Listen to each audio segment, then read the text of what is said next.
ñu ci Sunugal 24 ñu abonné ngir am xibaar yu wér te wóor saa su ne ñu di jaajëfal bu baax baax kii Amadou.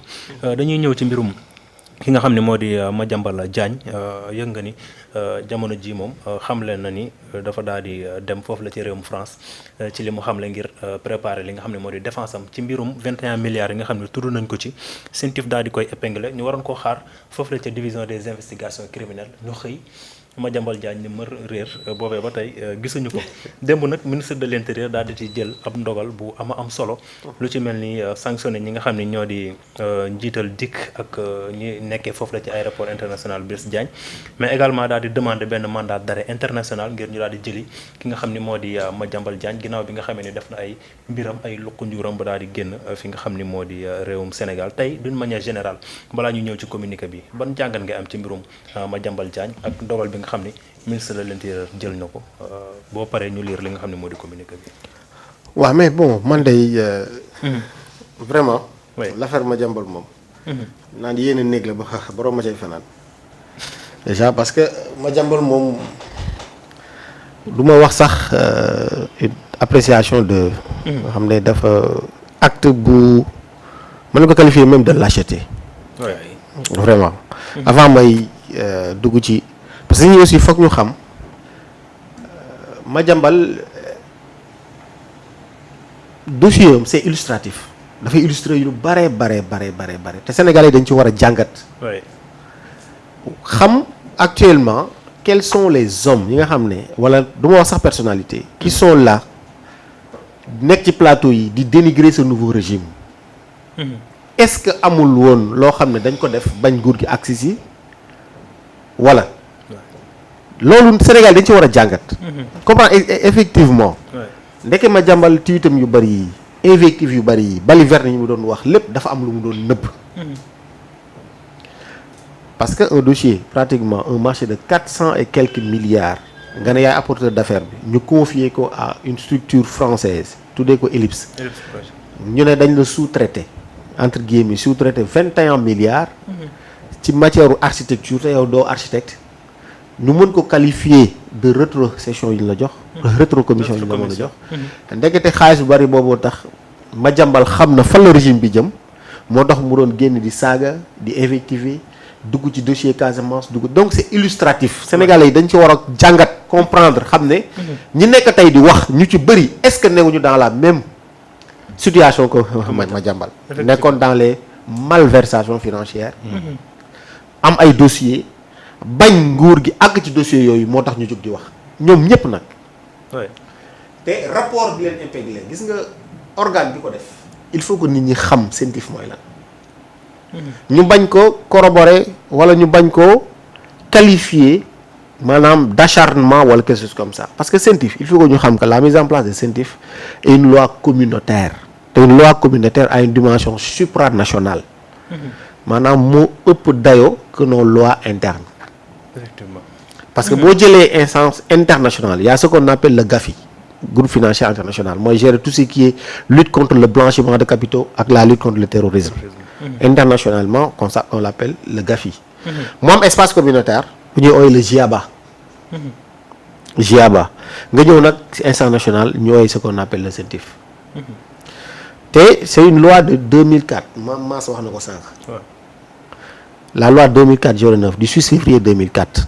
moo créé woon CENTIF. te Mass xam nga yaay wax sànq ne CENTIF ñu bëri xamuñu ko woon CENTIF les Sénégalais ont une mémoire assez courte. gis nga Mass en 2011 si vous vous rappelez amoon ko sant Ndiaye pour mën a bañ a tur turam.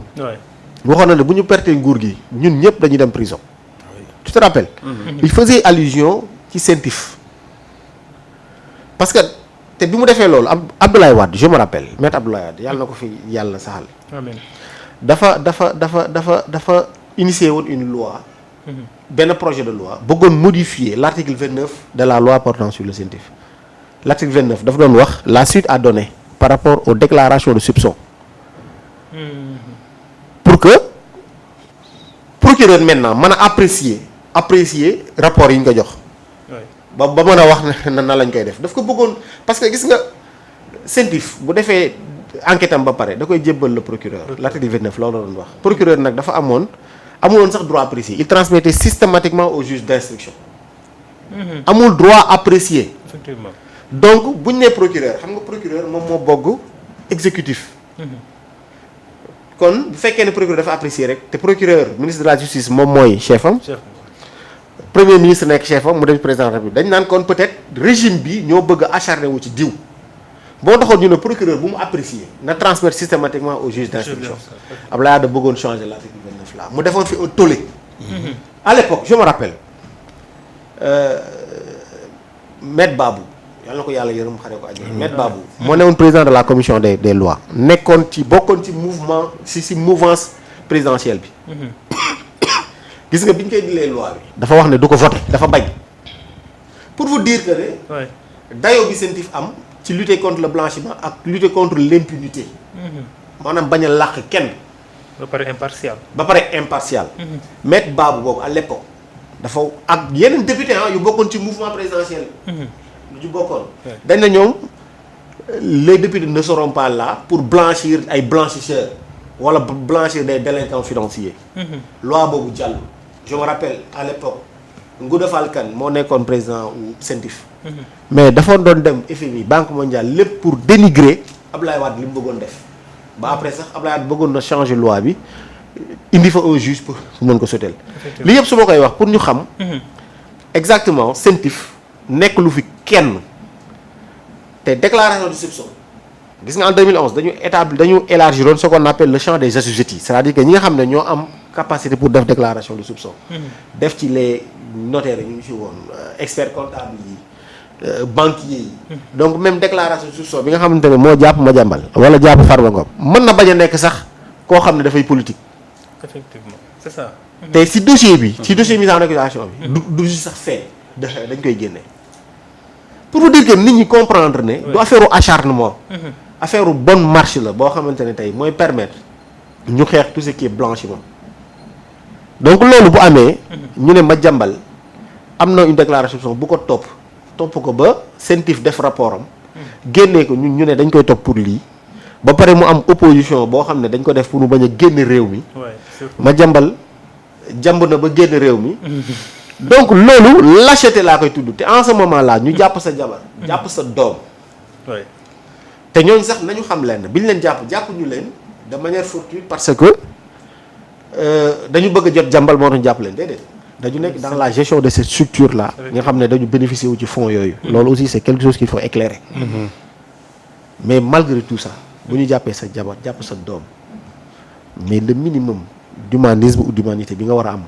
mooy nga taxaw affronter nga de manière avec honneur quoi et avec dignité donc man appréciation globale boobu laa ci yam xam ne c'est un dossier qui est pendant devant la justice ba tey il bénéficie de la présomption d'innocence ni ñu ko waxee donc fu mu mënti nekk heureusement que am na mandat d'arrêt international fu mu mënti nekk jafewul pour ñu indi ko jafewul pour ñu indi ko nee na sax mu ngi France mais man tuitam du ma gëm ne mu ngi France parce que moom comme affaire am léppam ay kàcc la ay diversion la moo tax du ma gëm ne sax mu ngi France l'essentiel Interpol est là dès lors que mandat d'arrêt am ne Interpol est là fu mu nekk mën nañ ko tracer extrader ko bu fekkee ne pays ba mu nekk am nañ une coopération judiciaire voilà donc ñu xam ne Madiambal rapportu CENTIF moo ko jàpp rapportu CENTIF la CENTIF loi communautaire la boo xamante ne du affaire u exécutif wala dara wala du acharnement transaction financière la boo doon jaar sur un marché boo xamante ne jaarul ci procédure normale